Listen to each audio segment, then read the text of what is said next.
안녕하세요. 박용덕입니다. 메가랜드 7회 모의고사 31번부터 보겠습니다. 31번 토지거래 허가구역 내 허가대상 거래계약이 소위 확정적 무효가 되는 경우를 모두 고른 것입니다.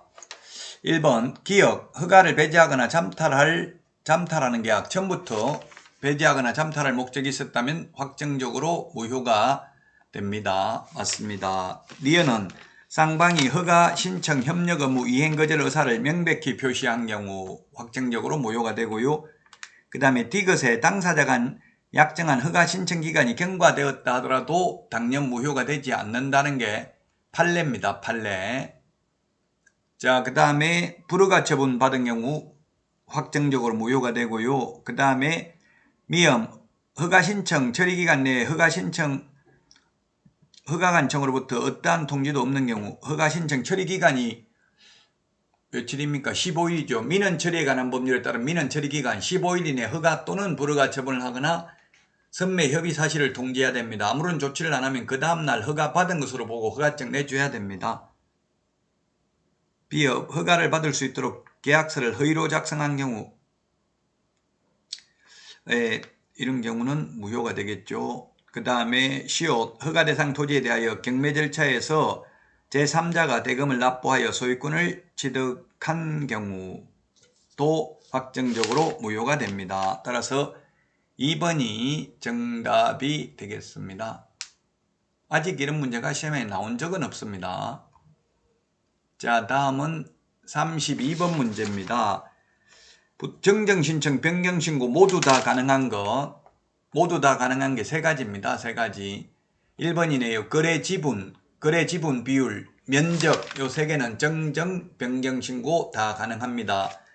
정정은 처음부터 잘못 적은 거 오타를 고치는 걸 정정이라고 합니다. 변경은 추후 합의에 의해서 변경하는 경우고요. 둘 다 하여야 한다가 아니라 할 수 있답니다. 정정은 언제든지 가능하고 변경은 등기 신청 전에만 가능합니다. 암기 프린터 15번, 14번에 있습니다. 자, 다음은 33번 문제입니다. 외국인 등의 부동산 취득에 관한 설명으로 옳은 것입니다. 옳은 것. 외국인 특례죠. 외국인 특례. 옳은 것인데 1번은 매매 계약은 60일 이내 신고. 매매는 특례가 적용되지 않습니다. 매매는 30일 이내 신고해야 됩니다. 외국인이든 우리나라 사람이든 30일 이내 안 하면 500만 원 이하의 과태료입니다. 그 다음에 2번이 정답이네요. 교환계약이나 승여계약은 60일 이내에 신고해야 되고요. 60일 이내에 신고 안 하면 300만 원 이하의 과태료입니다. 맞습니다. 3번 군사시설 보호구역 내 지상권 설정하는 경우 허가받아야 된다. 소유권만 허가대상이고 지상권, 지역권, 전세권 이런 거는 허가대상 아닙니다. 그래서 3번 틀렸고요. 자, 그 다음에 4번 문화재 보호구역 60일 이내 신고해야 된다. 문화재 보호구역 군문자야. 우리 암기 프린터 27번에 있는데 군사기지 및 군사시설 보호구역, 문화재 보호구역, 자연환경보전법에 의한 생태경관보전지역, 야생생물 특별보호구역에서는 미리 허가받아야 됩니다. 그러나 전통사찰보존법에 의한 전통사찰의 경우 외국인 특례에 의해서 시장군수구청령 허가 대상은 아닙니다. 그래서 시장군수구청령 허가받아야 된다. X고요. 다만 문화체육관광부 장관 허가는 받아야 됩니다. 이 전통사찰 요거는 뭐 우리나라 사람이든 외국인이든 문화체육관광부 장관 허가는 받아야 되죠. 자, 그래서 2번이 옳은 정답이 되겠습니다.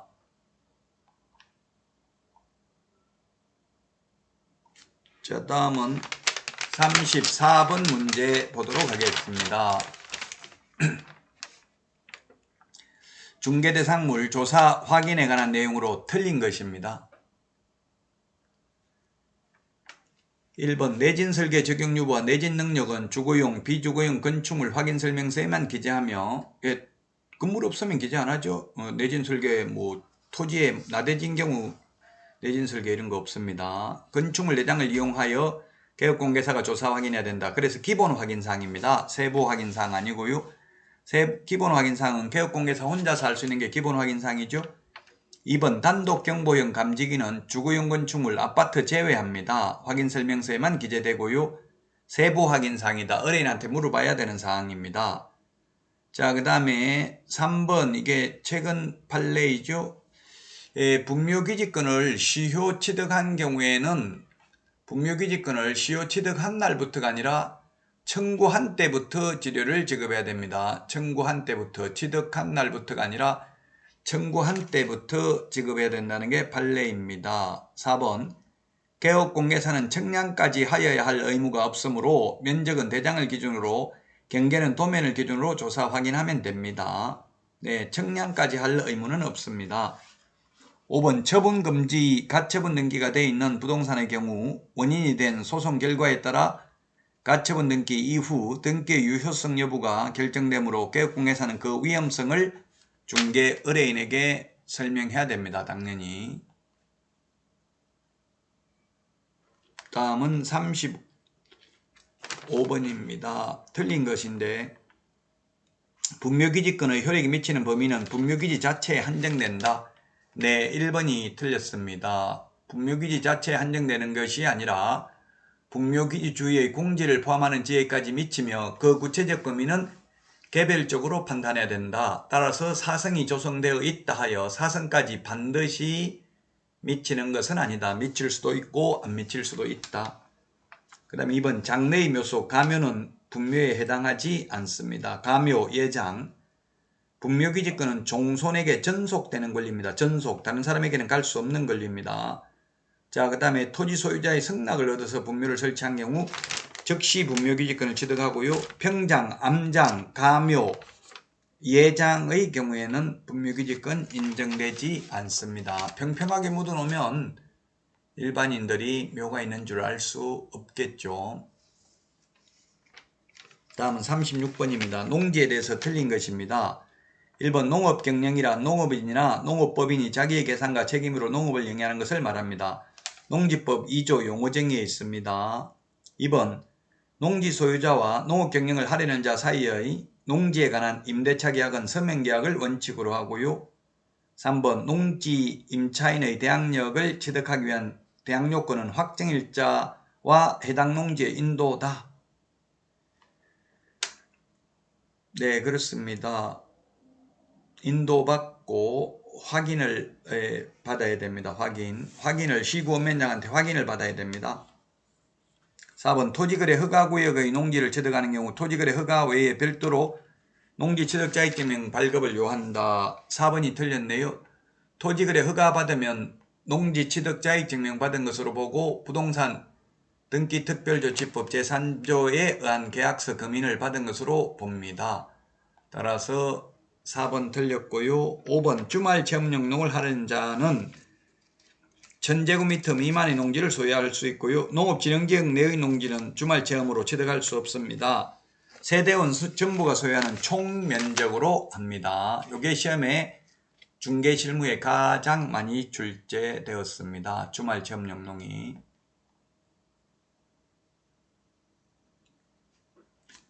자, 다음은 37번입니다. 주택임대차보호법상 계약갱신요구권에 대해서 틀린 것입니다. 1번 임차인은 계약갱신요구권을 1회에 하나여 행사할 수 있으며 갱신된 임대차 존속기간 2년입니다. 2번 임차인이 계약갱신을 요구할 경우 임대차 기간이 끝나기 6개월 전부터 2개월 전에 해야 되고요. 2개월 이내에 해야 되고 3번 임차인이 2개의 차임에 해당하는 금액에 이르도록 차임을 연체한 사실이 있는 경우 계약갱신 요구를 할 수 없다.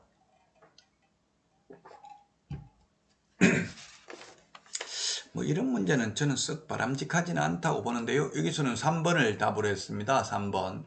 즉 계약갱신 요구는 할 수 있지만 갱신을 거절할 수 있다.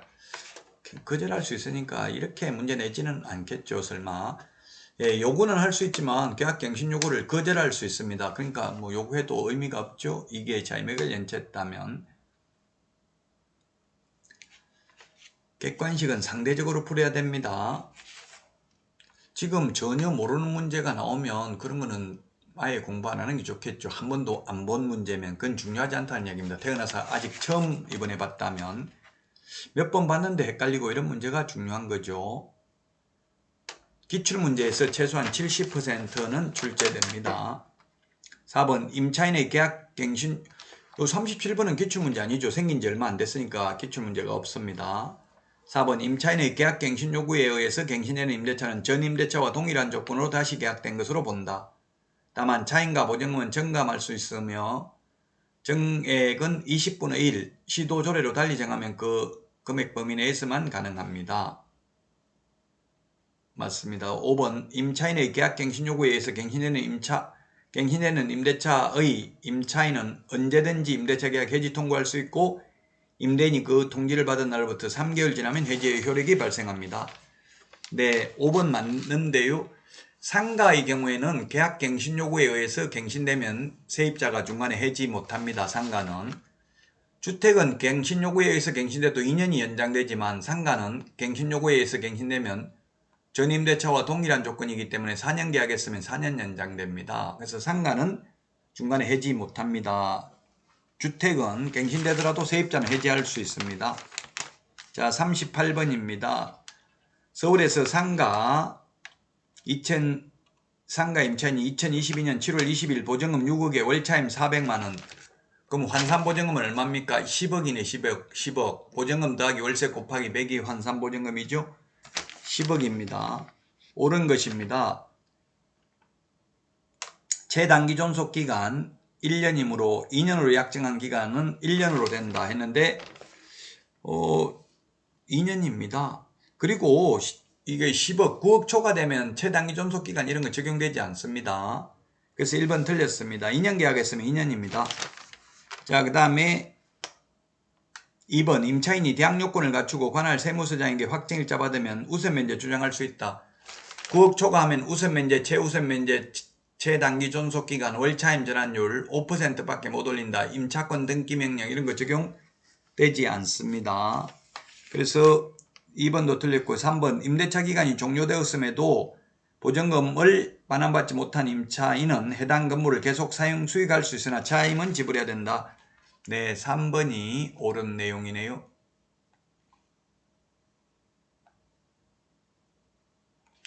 3번이 옳고 1번도 틀렸고 2번도 틀렸고요. 그 다음에 4번 임대인은 임대차 기간 만료 전 6개월 전부터 1개월 전까지 사이에 갱신 요구를 할 수 있다. 이에 대해서 임차인은 거절할 수 없다. 임차인이 거절할 수 없는 게 아니고 임대인이 거절할 수 없죠. 주택은 6개월 전부터 2개월 전이고요. 상가는 6개월 전부터 1개월 전입니다.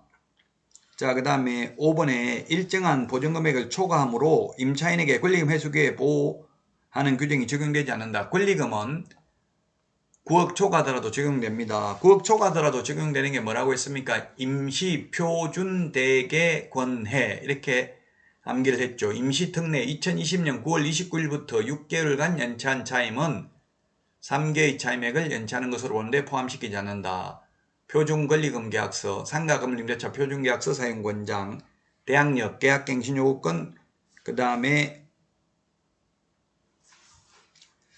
권리금 회수기의 보장, 3개의 차임액을 연체했을 때 해지하는 것, 그리고 집합금지, 집합제한 명령을 3개월 이상 받아서 경제사정의 중대한 변동으로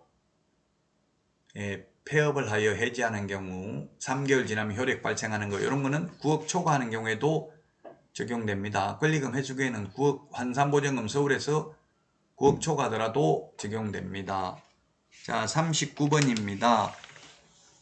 옳은 것입니다. 1번이 경매에서 시험에 가장 많이 출제됐죠.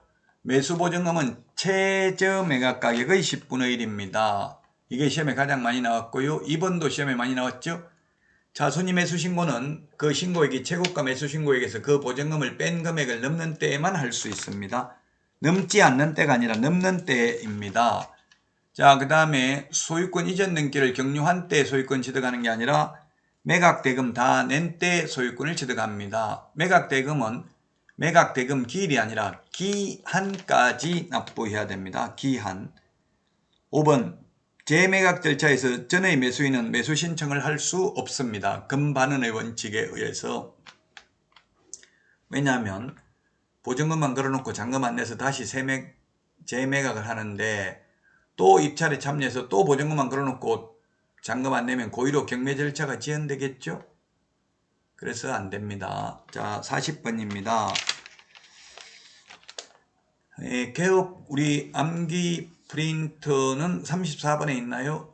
할 수 있는 게 7가지가 있는데 할 수 없는 게 한마디로 말하면 뭐냐면 소송 대리는 할 수 없습니다. 개업공개사는 소송 대리는 변호사의 업무입니다. 그래서 소송 대리는 안 됩니다. 디귿에 항고 소송이 항고든 소송 절차니까 항고 대행은 안 됩니다. 인도명령 신청, 명도 소송, 기일 변경 신청 이런 거는 안 됩니다. 그래서 할 수 있는 게 답 4번이 되겠습니다. 7개가 있죠. 1기억에 뭐냐면 입찰표 작성 제출, 입찰 보증금, 매수신청 보증금 내는 것, 그 다음에 보증금 돌려받는 것, 리얼의 공유자 우선 매수 신고, 임차인 우선, 임대주택 우선 매수 신고, 그 다음에 미음의 공유자 또는 임대주택 임차인의 우선 매수 신고에 따라 차순위 매수 신고인의 지위를 포기하는 행위 이런 거는 할 수 있습니다. 그러나 소송 대리는 안 된다. 소송 대리는 변호사의 업무이기 때문에 그렇습니다. 자, 여기까지 해서 제7회 메가랜드 모의고사 해설 강의를 모두 마치겠습니다. 다음 시간에는 해커스 제7회 모의고사 해설 강의로 찾아뵙도록 하겠습니다. 여러분 수고하셨습니다. 안녕.